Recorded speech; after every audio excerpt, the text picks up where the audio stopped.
And some business owners I spoke with tonight, they say that this is the slow time of year for their area. They say they have seen some significant rainfall recently, and they do admit that there are problems that come with tourism. But they say telling people not to come to the area, that's just not the solution. It's a narrative that has dominated headlines. Big Sur hates you. Over-tourism is killing Big Sur. Even a popular travel site placing Big Sur on a no-travel list. All designed to preserve the area's pristine nature, but it may be having a negative effect. You know, the notion that there are too many people in Big Sur and you must stay away is not the answer. Rick Aldinger is the general manager of Big Sur River Inn. He says this off-season has been one of the worst in recent memory. I'm finding myself in a situation where I'm cutting a lot of people's hours and their shifts drastically on a daily basis.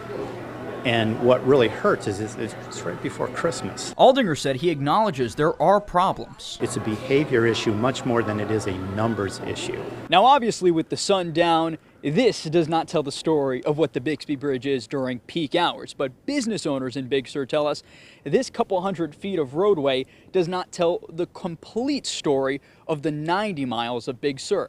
But again, that's one location.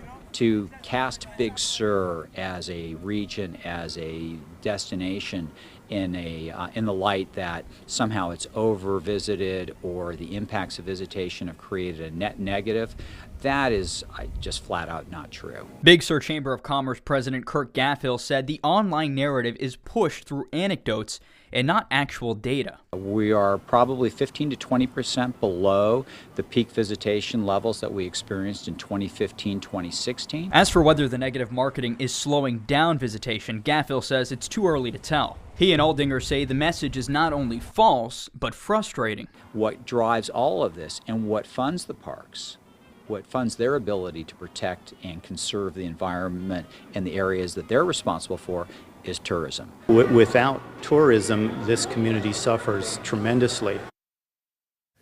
And the Chamber of Commerce says they are now focusing their marketing towards sustainability, teaching people, Dan, how to visit the area properly. All right. Thank you, Christopher. Big Sur Chamber of Commerce says one of their busiest weeks of the year is between Christmas and New Year's.